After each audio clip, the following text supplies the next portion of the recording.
guys, I am doing some private catering this weekend for a birthday dinner in Belgravia and thought it might be a nice opportunity to take you along with me and show you how I prep for an event like this. So through from the ideation stage to the menu planning, to the food order, to the prep for the event itself, and then hopefully a couple of little snippets of me at the venue on the night. And as I go along, I'm going to try and share some tips and tricks with you that I find helpful, that I've learned through my experience, and that help ensure everything runs as smoothly as possible. So I like to use an interface called Notion. It is a really simple, easy to navigate way of organizing information, collating ideas, and presenting things really beautifully. And for me, as a very visual person, I find this super helpful. This is where I store all of my recipes, all my menu ideas, all my past events that I've done. I like to structure a lot of what I do seasonally. So this, for example, I navigated straight to the spring section and I was able immediately to see some of the recipes that I've done historically that I was able to share with my client. The brief was a burgundy tablescape, and fortunately, as I paint my own plates and often provide them at events that I work at, I have been able to lend the client some of my own burgundy colored plates, which will be fun to see in the tablescape. And the client wanted it to be quite familial and Italian style, basically my style of cooking. So I sent her a list of options for starters, mains, desserts, sides for the main, and also optional cocktails to start. We then had a little bit of back and forth about what she wanted. She made a couple of tweaks, a couple of suggestions. To start, I'm going to be preparing a blood orange margarita. Blood oranges are still in season at the moment, so we wanted to make the most of them before they finish. Then we are going on to do a beef carpaccio with an anchovy aioli and then some capers and some pickled mustard seeds. There are a couple of veggies coming to the meal. So we've got some early asparagus with burrata and a wild garlic oil. Then for mains, the client chose a leek risotto with a lemon pangrattato. And then for dessert, I'm making a pavlova with poached rhubarb and a little sprinkling of freeze-dried raspberry. Once I've settled on the menu, the next thing is to work out ingredients and quantities. Within my Notion page, I then will get all my ingredient lists done, scale things up, and then start migrating this across to a supermarket order.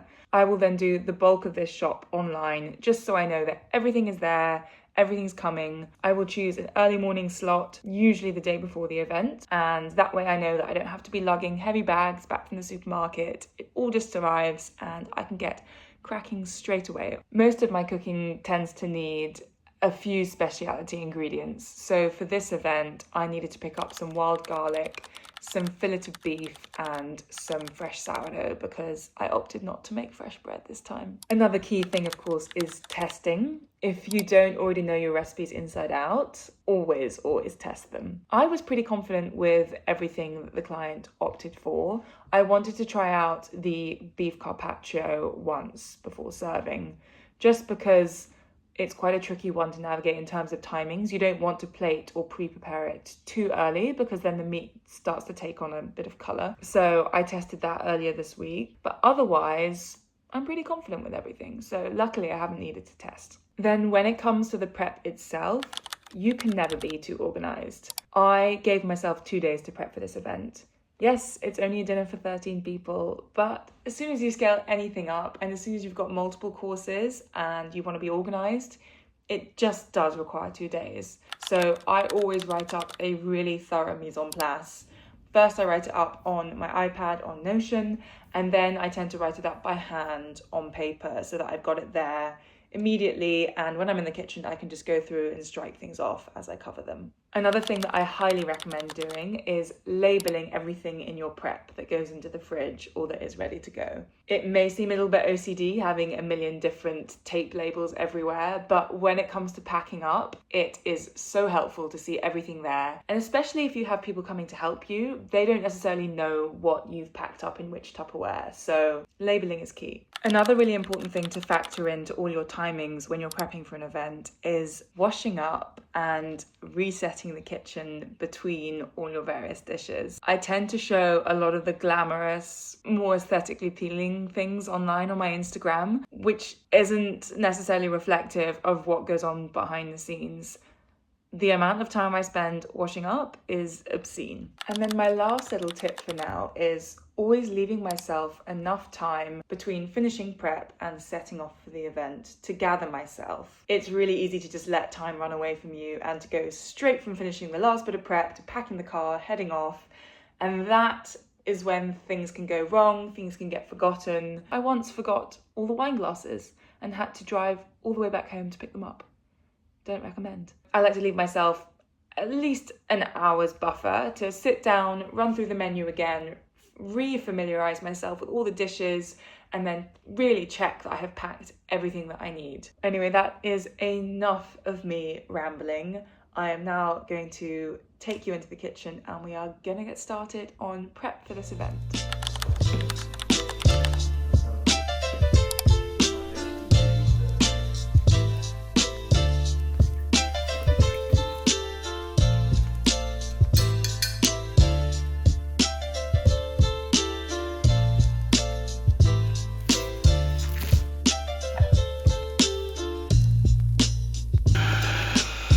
It smells amazing.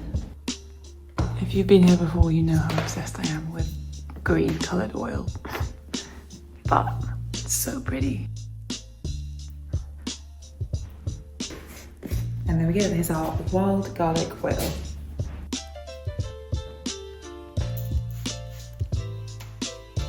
It is 9:45 and I'm making good progress, steady progress. I always forget how long it takes to juice fruit. I hate wasting things, so I've saved the flesh from the blood oranges and I'm gonna have it with a little bit of Greek yogurt and a little bit of granola. How good does that look?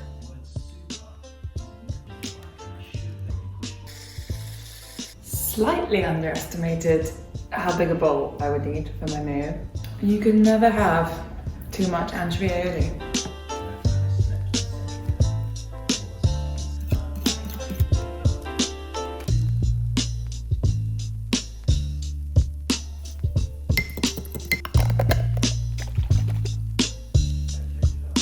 These leeks are for the leek risotto, but I thought it would be nice to save the green tops and blanch them and make another green oil, a leek oil, to drizzle on top of the risotto so that it looks pretty. You're probably thinking that's a lot of green oil, and you're right, it's a lot of green oil.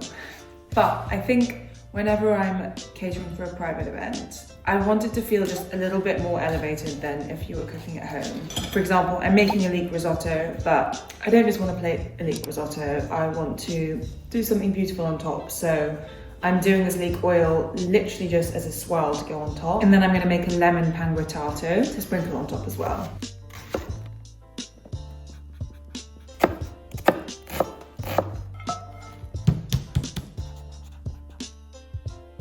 I am just taking a very quick lunch break because a friend of mine is doing a deli pop-up on Portobello Road. He's making sandwiches. It should be really cute. So I'm going to go support him, say hello, and get a delicious sandwich.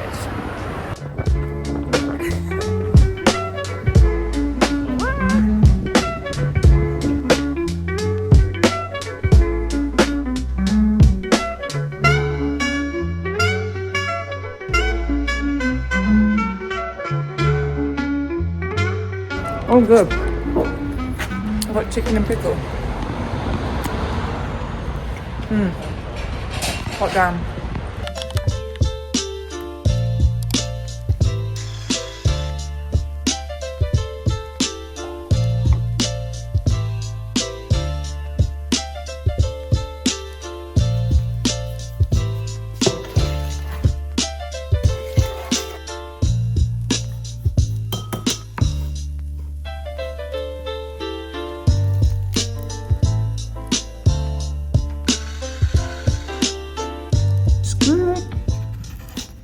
Oh, I am so tempted to leave this to tomorrow because I've not got much on, but future me will be grateful.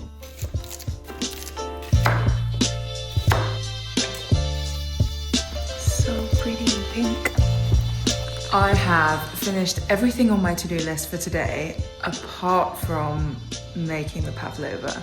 You can probably tell I'm putting it off. I'm so tempted to leave it till tomorrow morning. But then the sensible part of my brain is saying, do it now.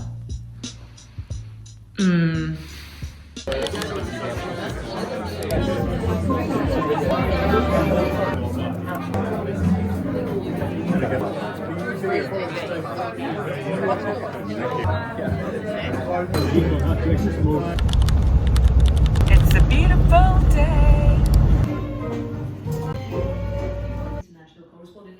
Good morning.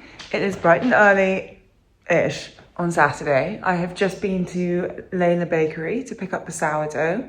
I was going to try and tie it in with going to the butcher to pick up the beef, but I was too early, so the butcher's shut, and I'm going to get started on the meringue and then head to the butcher.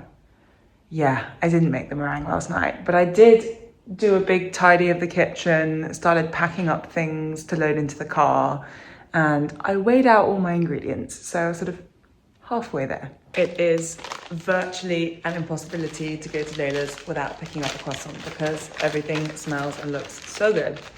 So I got myself a little pain au chocolat. It is absolutely huge. I just took it out.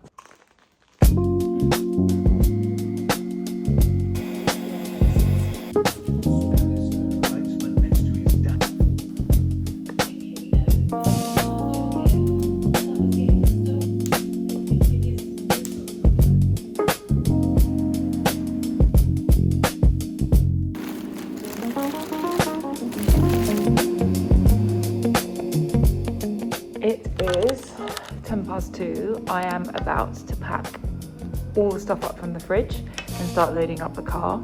I am just very quickly, I have my kind of order of play, mise en place written up on my iPad for when I arrive so that I know everything I need to be doing.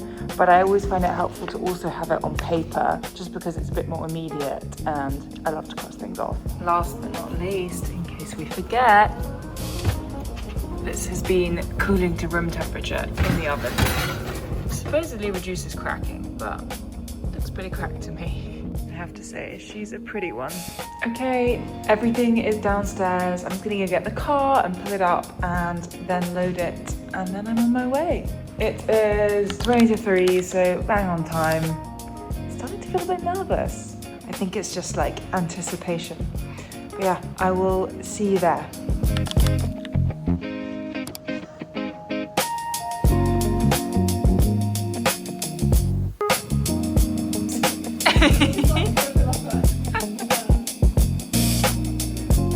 They're actually crazy long, crazy tall too though. Yeah.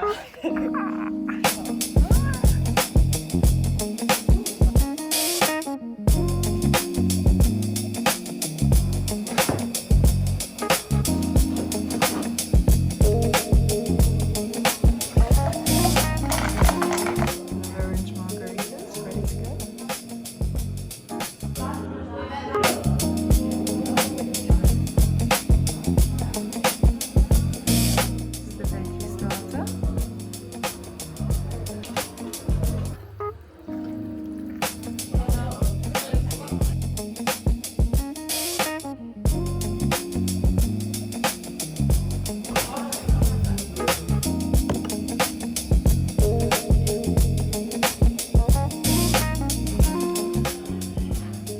And last but not least, the pavlova.